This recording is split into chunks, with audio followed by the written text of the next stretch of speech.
তুমি কি মানুষের সামনে কথা বলতে গেলে নার্ভাস ফিল করো? কিভাবে কথা বলা শুরু করবা সেটা বুঝতে পারো না? অথবা ভয় কাজ করে? তাহলে আমি বলব তোমার কনফিডেন্সের অভাব। আজকের এই ভিডিওতে কথা বলবো কিভাবে নিজের কনফিডেন্সকে বিল্ড আপ করা যায়। প্রথমতই বলে নিই, কনফিডেন্স কোনো জন্মগত বিষয় না, এটা আস্তে আস্তে বিল্ড আপ করার বিষয়। তুমি যত তাড়াতাড়ি বিল্ড আপ করবা তোমার মাঝে তত তাড়াতাড়ি কনফিডেন্স আসবে। তো ভিডিওটা শুরু করি, কিভাবে নিজের কনফিডেন্স বিল্ড আপ করবা।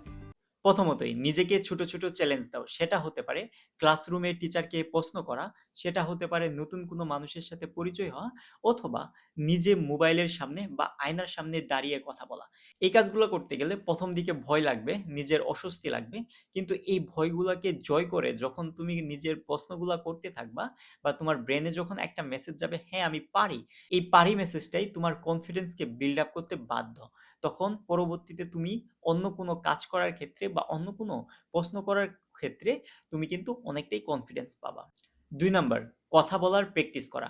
সেটা হতে পারে কমিউনিকেশন বা পাবলিক স্পিকিং। তুমি নিজে, নিজে কথা বলতে পারো অথবা আয়নার সামনে বা ক্যামেরার সামনে কথা বলতে পারো।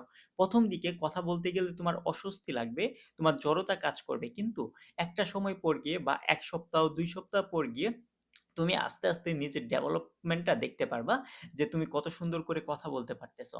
যখন নিজের মাঝে কনফিডেন্স চলে আসবে যে তুমি কথা বলতে পারো, তখন কিন্তু তুমি ৮-১০ টা মানুষের সামনে গিয়েও কথা বলতে পারবা। একটা সময় পর গিয়ে তুমি পাবলিক স্পিকিং এ অনেক ভালো হতে পারবা।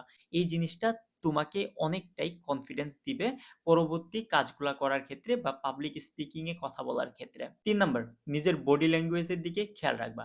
কোনো মানুষের সাথে কথা বলার সময় তার সাথে সোজাসুজি দাঁড়িয়ে কথা বলার চেষ্টা করবা এবং তার সাথে চোখে চোখ রেখে কথা বলার চেষ্টা করবা, যেটাকে আমরা বলি আই কনট্যাক্ট। আই কনট্যাক্ট করে কথা বলতে পারলে তার সাথে তোমার কানেকশনটা বৃদ্ধি পাবে। এছাড়া কথা বলার সময় খুবই স্পষ্টভাবে এবং আস্তে আস্তে কথা বলবা, যাতে তোমার কথা বলার স্টাইলটা অনেক জুড়ে জুড়ে না হয়ে যায় বা অনেক ফাস্ট না হয়ে যায়। ফাস্ট হয়ে গেলে তুমি একটা সময় পর গিয়ে নার্ভাস হয়ে যাবা যে কি না কি বলে ফেলতেছো।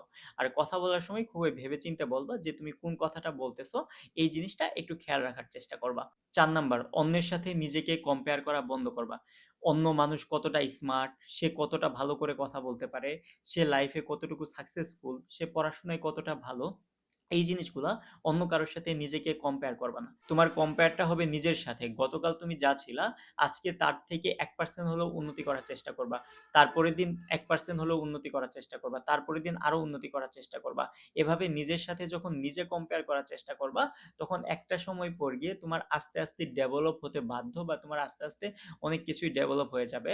একটা জিনিস খেয়াল করো, তুমি প্রত্যেকদিন যদি ১% করে নিজেকে ডেভেলপ করার চেষ্টা করো, ৩৬৫ দিন পর গিয়ে তোমার ৩৬৫% ডেভেলপ হইতেছে। তুমি আজকে যদি কিছুই না জানো, ৩৬৫ দিন পরে গিয়ে বা ২ মাস ৩ মাস পরে গিয়ে তোমার কিন্তু অনেক কিছুই ডেভেলপ হবে। এই ডেভেলপমেন্টের মাধ্যমেই কিন্তু তোমার কনফিডেন্স বিল্ড আপ হয়ে যাবে। ৫ নাম্বার, যেকোনো একটা বিষয়ে অনেক বেশি দক্ষ হও। সেটা হতে পারে ফটোগ্রাফি, হতে পারে ভিডিও এডিটিং, হতে পারে ছবি আঁকাআঁকি, হতে পারে Microsoft Excel বা অন্য কিছু।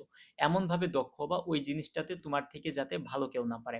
তুমি কোনো একটা বিষয়ে যখন দক্ষ হবা ওই জিনিসটা কিন্তু তোমার কনফিডেন্স অনেকটাই বৃদ্ধি করে দেয়। কনফিডেন্স শুধুমাত্র পজিটিভ থিংকিং থেকে আসে না, কনফিডেন্স আসে নিজের উন্নতি থেকে।